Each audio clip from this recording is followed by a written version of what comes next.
हर हर महादेव। दोस्तों, आज के वीडियो में हम बात करेंगे 16 सोमवार व्रत के बारे में। बहुत लोगों का प्रश्न है कि 16 सोमवार व्रत अगर किसी की इच्छा है करने की तो यह व्रत किस माह से प्रारंभ करना चाहिए, श्रेष्ठ होता है। और इस व्रत को कुंवारी कन्याओं के लिए शास्त्र में यह व्रत श्रेष्ठ बताया गया है। और इसका क्या पुण्य फल प्राप्त होता है, इसका नियम क्या है, इसका उद्यापन कैसे करना चाहिए, इस व्रत का प्रारंभ कैसे करना चाहिए। तो दोस्तों, वीडियो बहुत महत्वपूर्ण है, अंत तक देखिएगा। अगर वीडियो पसंद आए तो लाइक और कमेंट जरूर कीजिएगा। दोस्तों, 16 सोमवार व्रत जो होता है भगवान शिव को समर्पित एक अत्यंत पुण्यदायक और शुभ व्रत माना जाता है। यह व्रत विशेष रूप से कुंवारी कन्याओं, विवाह की इच्छा रखने वालों, दाम्पत्य सुख, संतान सुख और मनोकामना पूर्ति के लिए किया जाता है। दोस्तों, बहुत लोगों का प्रश्न है कि इस व्रत का फल क्या प्राप्त होता है, तो मैं बहुत सारे सवालों का जवाब इस वीडियो में देती जाऊंगी। आप लोग के सारे सवालों का उत्तर मिलता जाएगा। तो दोस्तों देखिए, यह व्रत जो होता है विवाह, इस व्रत को करने से विवाह तो शीघ्र होता ही है। जिसका मतलब जिन कन्याओं के विवाह में बाधा आती है या विलंब हो रहा हो, उनके लिए यह व्रत अत्यंत फलदायक होता है। मनचाहा वर प्राप्त होता है और पति पत्नी में प्रेम और सामंजस्य बढ़ाता है। दाम्पत्य जीवन में यदि तनाव, कलह हो तो यह व्रत सौहार्द लाता है। संतान सुख की प्राप्ति होती है। संतान प्राप्ति की इच्छा रखने वाले दंपत्ति यह व्रत करें तो शिव कृपा से संतान सुख मिलता है। दोस्तों, जो लोग रोग से पीड़ित हैं, कष्ट से पीड़ित हैं, तो उनके रोग कष्ट भी दूर होते हैं। मानसिक और शारीरिक कष्ट, रोग, भय और ग्रह दोषों से भी मुक्ति मिलती है। मनोकामना पूर्ति होती है। जो भी भक्त सच्चे मन से यह व्रत करता है उसकी हर इच्छा भगवान शिव पूरी करते हैं। जो भी भौतिक सुख सुविधाओं की ज़रूरत है तो 16 सोमवार व्रत आप रखें। अपनी इच्छा पूर्ण करने के लिए भगवान से प्रार्थना करें।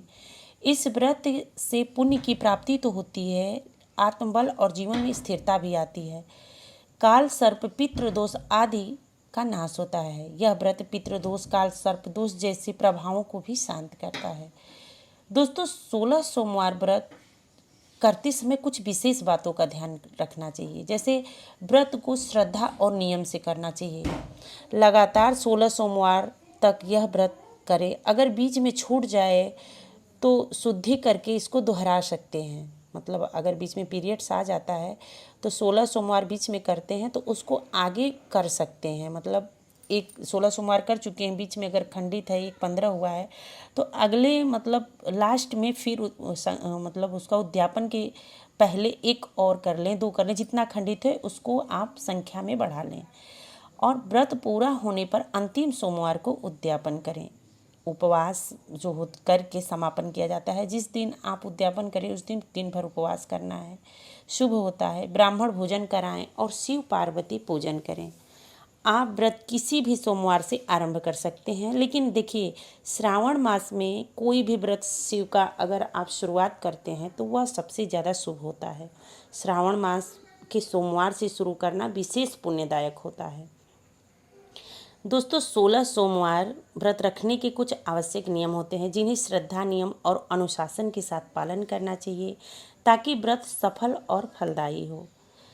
दोस्तों, व्रत का पहले नियम ये है कि जिस दिन आप व्रत शुरू कर रहे हैं उस दिन पहले दिन संकल्प लेना चाहिए। पहले सोमवार को व्रत आरंभ करने से पहले शिव के सामने बैठकर संकल्प लें और बोलें, हे शिव शंकर, मैं आपकी कृपा से 16 सोमवार का व्रत श्रद्धा से कर रही हूँ। मेरी मनोकामनाएं पूरी हो। जो आपकी कामना है वह पूरा करने के लिए भगवान से बोलें।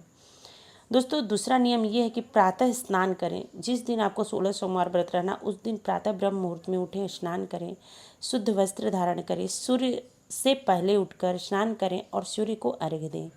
शुद्ध और सात्विक वस्त्र, सफ़ेद, पीले, आसमानी, हल्के गुलाबी रंग के वस्त्र पहने। मानसिक, शारीरिक और वाणी की शुद्धता बनाए रखें। दोस्तों देखिए, किसी भी व्रत का ये नियम है कि वाणी शुद्ध होना चाहिए, मानसिक शारीरिक प्रकार से शुद्ध होना चाहिए।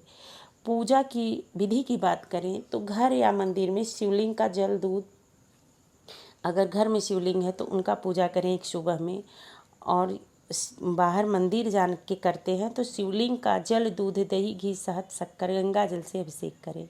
मतलब इस सबसे पंचामृत बना लें, दूध दही शहद शक्कर गंगा जल का, और उसमें शहद डाल लें और उसका पंचामृत बना लें और उसी से अभिषेक शिव का करें। बेलपत्र धतूरा सफ़ेद फूल अक्षत चंदन भस्म आदि अर्पित करें शिव को और शिव के मंत्र का जप करें। ओम नमः शिवाय कम से कम 108 बार करें। शिव चालीसा 16 सोमवार व्रत का कथा और उसके बाद 16 सोमवार व्रत का कथा करें, शिव चालीसा पढ़ें। अगर आपको शिव तांडव स्तोत्र आता है तो वो करें, या फिर रुद्राष्टकम, जो भी शिव के मूल मंत्र हैं, उनके स्त्रोत हैं, उसका पाठ करें और लास्ट में आरती करें, कपूर दिखाएं। दोस्तों, व्रत में एक समय ही सात्विक भोजन करें, फलाहार लें दिन भर।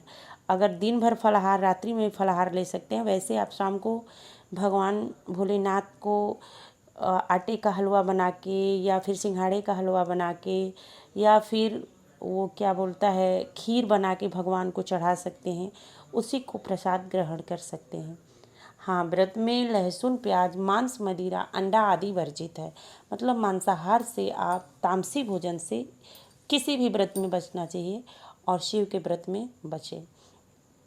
हो सके तो बिना नमक का भोजन करें सायंकाल में सूर्यास्त के बाद। वैसे आप मीठी पूड़ी खीर एक अन्न ग्रहण कर सकते हैं। और वाणी व्यवहार संयम का ध्यान रखें। किसी से झगड़ा, कटु भाषण, चुगली, निंदा बिल्कुल न करें। संयम, नम्रता और सच्चाई का पालन करें। व्रत का कथा अवश्य सुनें। हर सोमवार को शिव व्रत की विधि पूर्वक कथा जरूर पढ़ें। यह व्रत कथा से बिना मतलब अगर आप यह व्रत कथा नहीं करते हैं तो बिना कथा का व्रत अधूरा माना जाता है। इसलिए 16 सोमवार व्रत कथा अवश्य सुनें। व्रत न तोड़ें। देखिए, एक बार व्रत आरंभ करने के बाद बीच में न छोड़ें। पीरियड्स आ जाता है, यदि कभी छूट जाए तो 16 सोमवार पूरे होने के बाद नया व्रत करके आप पूर्ति कर सकते हैं एक और सोमवार की उद्यापन करते टाइम अंतिम सोमवार को व्रत का उद्यापन किया जाता है। भगवान शिव पार्वती की पूजा करके ब्राह्मणों को भोजन कराएं, कन्याओं को भोजन कराएं, दक्षिणा दें, प्रसाद का वितरण करें, आरती करें, दान दक्षिणा विशेष रूप से दें। मासिक धर्म में अगर पीरियड्स के दौरान पूजा नहीं करते हैं तो उस दिन भी व्रत मानसिक रूप से आप जारी रखें। सोमवार को व्रत दिन भर भगवान शिव का ध्यान करें और सत्कर्म करें। व्रत में किसी भी जीव को कष्ट न दें। अहिंसा सर्वोत्तम नियम है व्रत का। दोस्तों, व्रत करते समय यदि किसी महिला को मासिक धर्म पीरियड्स आ जाए तो धार्मिक दृष्टि से तो पूजा पाठ और मूर्तियों को स्पर्श करने की मनाही होती है, लेकिन इसका मतलब यह नहीं कि आप बिल्कुल उस दिन व्रत का कोई नियम का पालन न करें। मानसिक रूप से व्रत रखें। भोजन नियम, ब्रह्मचर्य और संयम पहले की तरह ही रखें। भगवान शिव का ध्यान, स्मरण और मन में ओम नमः शिवाय जप करते रहें। मन ही मन प्रार्थना करें, हे भोलेनाथ, शरीर की प्राकृतिक अवस्था के कारण मैं ब्रह्म पूजा नहीं कर सकती, मैं मूर्ति पूजा नहीं कर सकती, कृपया मेरा यह मानसिक व्रत स्वीकार करें। ऐसे भी आप उस दिन व्रत रख सकते हैं और अपनी मन शांति के लिए, अगर 16 सोमवार बीच में आपका एक भी खंडित हुआ है तो आप 16वें के बाद एक व्रत और कर सकते हैं मानसिक शुद्धि के लिए। वैसे अगर आप पूजा नहीं कर रहे हैं तो किसी और के द्वारा कथा सुन सकते हैं, मोबाइल पे सुन सकते हैं, आपकी वैसे जो मर्जी है, लेकिन आप मानसिक पूजा भी ईश्वर का किया जाता है। भोले भंडारी को अगर मन से आप ध्यान भी कर रहे हैं तो वह एक श्रेष्ठ व्रत ही माना जाएगा। अपने व्रत की गणना आप मानसिक रूप से कर सकते हैं या फिर आप 16 के बाद भी कर सकते हैं, एक और व्रत कर सकते हैं। कथा पूजा के बाद यदि चाहे तो उस सोमवार की पूजा कथा आप अगले दिन शुद्ध होकर कर सकते हैं, लेकिन यह आवश्यक नहीं है। मानसिक पूजा भी किया जाता है। शिवलिंग को स्पर्श नहीं करना है। अभिषेक, आरती, कथा वाचन आदि न करें पीरियड्स के टाइम। और मासिक धर्म शारीरिक शुद्धि की प्राकृतिक प्रक्रिया है। जो मासिक धर्म है वो शारीरिक शुद्धि की एक प्राकृतिक प्रक्रिया है, या कोई दोष नहीं है। बाकी आपकी जो मर्जी है, आप उसको संख्या में जोड़ें या फिर मन शुद्धि के लिए एक और 16 सोमवार के बाद जो 17वां उसको करके तब उद्यापन करें। भगवान शिव करुणामय है और भोलेनाथ है वे भक्ति की श्रद्धा और भावना को ही प्रधानता देते हैं, न कि बाहरी विधानों को। दोस्तों, स्नान कर शिव जी के सामने बैठकर जल अक्षत सभी चावल हाथ में लें और निम्न संकल्प में, जैसे कि ओम नमः शिवाय, मतलब जो भी आप कहते हैं, अपनी प्रार्थना करते हैं भोलेनाथ का श्रद्धा भक्ति से पूर्ण करें। अंत में जल अक्षत नीचे अर्पित करें भगवान के ऊपर, सब अभिषेक करें, धूप दीप जलाएं, सफ़ेद पुष्प कनेर चंपा जो भी आपके मंदार उंदार है शिव की मूर्ति पे अर्पित करें, शिवलिंग पे अर्पित करें, सब अभिषेक करें, अंत में आरती करें।